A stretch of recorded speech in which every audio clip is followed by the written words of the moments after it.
की अलग जगाने वाले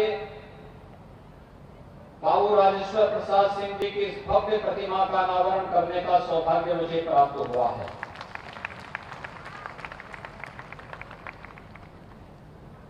मैं इसके लिए उनकी स्मृतियों को नमन करते हुए उन्हें विनम्र श्रद्धांजलि अर्पित करता हूं और महाविद्यालय परिवार को इसके लिए हृदय से धन्यवाद भी देता हूं। बाबू राजेश्वर प्रसाद सिंह जी देश की आजादी के पूर्व उन्होंने यहां जन्म लिया। इलाहाबाद विश्वविद्यालय से उन्होंने अपनी स्नातक और लॉ की डिग्री लेने के बाद यहां पर अपनी नियमित प्रैक्टिस करना शुरू किया और जब ये देश प्रथम स्वातंत्र समर की शताब्दी महोत्सव आयोजित कर रहा था 1957 में गाजीपुर डिग्री कॉलेज की स्थापना की, जो आज पीजी कॉलेज के रूप में लगभग 10,000 छात्र छात्राओं को उत्तम शिक्षा का एक केंद्र बनकर के पूर्वी उत्तर प्रदेश के गाजीपुर जनपद के लिए शिक्षा का एक स्तंभ बना हुआ है।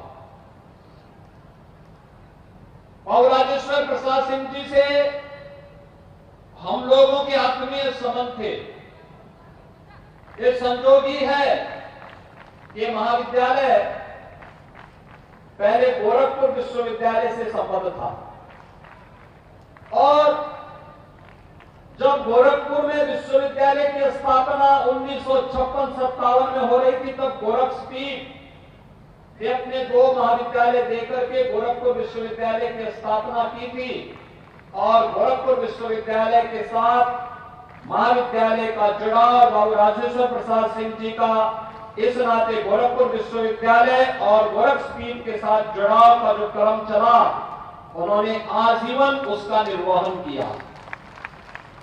जीवन पर्यंत देश और दुनिया में शिक्षा के क्षेत्र में कहां क्या कुछ हो रहा है, उसे वहां बड़ी सहजता के साथ, पूरी तन्मयता के साथ रख करके गाजीपुर पीजी कॉलेज में ला करके उसे स्थापित करते थे और जब वे यहां स्थापित करते थे तब आगे गोरखपुर में हम लोगों को बताते थे कि मैंने अपने यहां ये कर लिया है, आप लोग भी इस मामले में थोड़ा कार्य कर देंगे तो बच्चों को बड़ा लाभ हो जाएगा।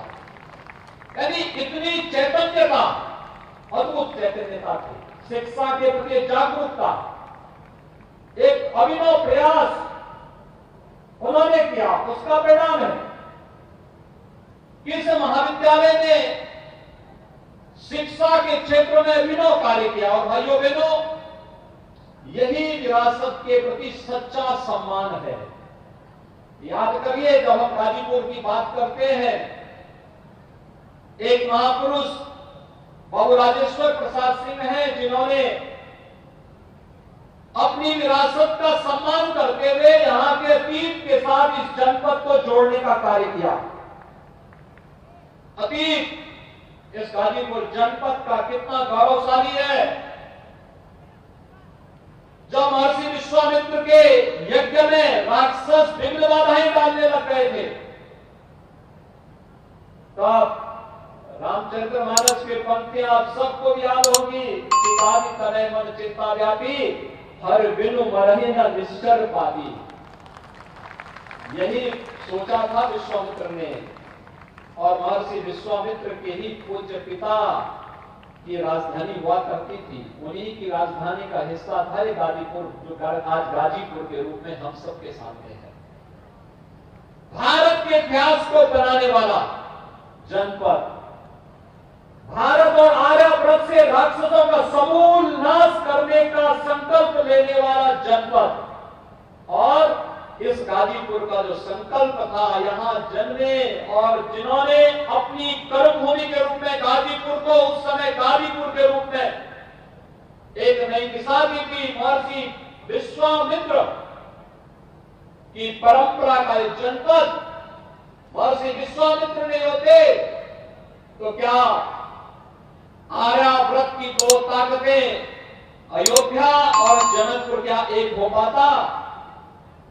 आप सब अनुमान करिए कि जनकपुर की सभा में तो अयोध्या को निमंत्रण ही नहीं था, सीता स्वयंवर में अयोध्या को निमंत्रण नहीं, वहां पर तो महर्षि विश्वामित्र माध्यम बने थे राम और लक्ष्मण को ले जाने के और आर्यावर्त की दो ताकतों को जोड़ने का काम हुआ था, क्योंकि महर्षि विश्वामित्र इस बात को जानते थे कि रावण के राक्षस बक्सर तक अगर पहुंच चुके हैं तो इसका मतलब आर्यावर्त खतरे में है।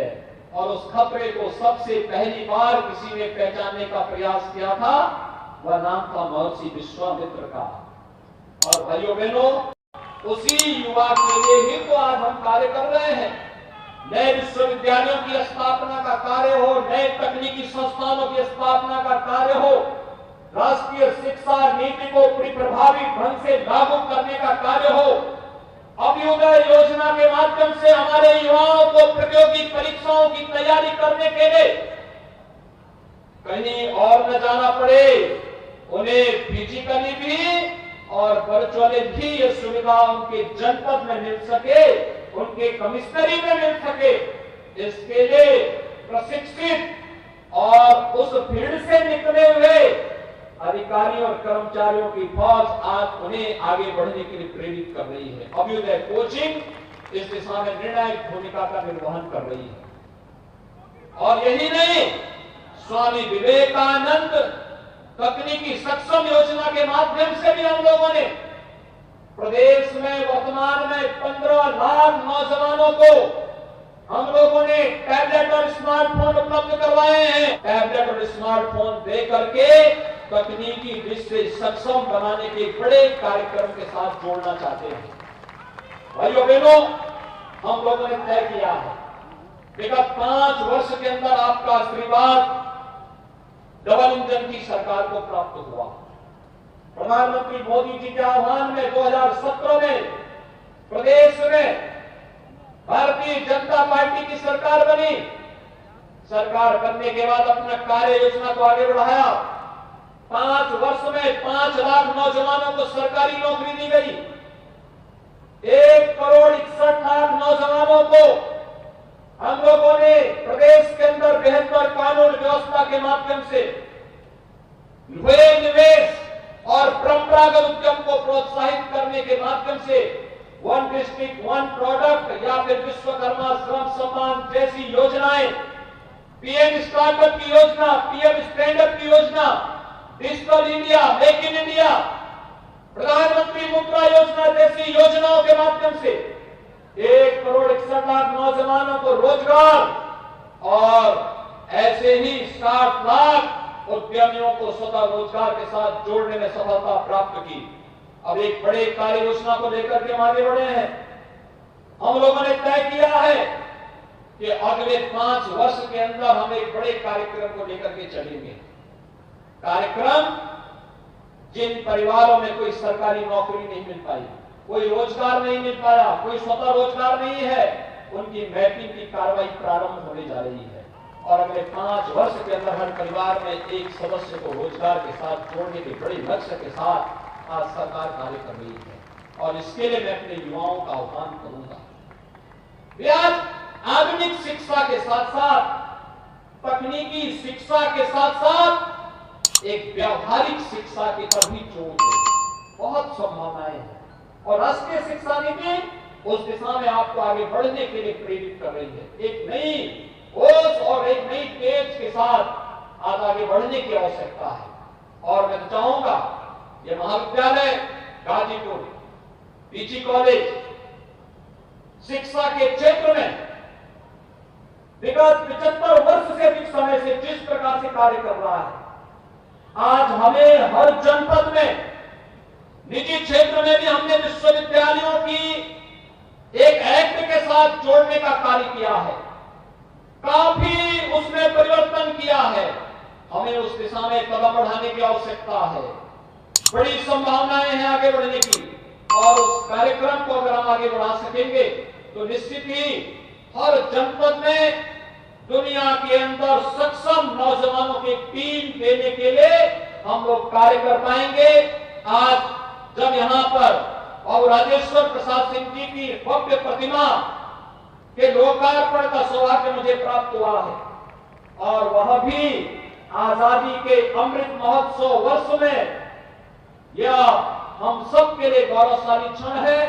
मैं एक बार फिर से बाबू राजेश्वर प्रसाद सिंह जी को उनकी शिक्षा के क्षेत्र में, समाज सेवा के क्षेत्र में किए गए योगदान को स्मरण करते हुए उन्हें नमन करता हूं, उन्हें विनम्र श्रद्धांजलि अर्पित करता हूं और महाविद्यालय परिवार को, उस महापुरुष को यहाँ पर स्थापित करने और एक प्रेरणा केंद्र के रूप में स्थापित करने के लिए हृदय से धन्यवाद देते हुए आप सभी के प्रति अपनी शुभकामनाएं देता हूं। धन्यवाद। जय हिंद।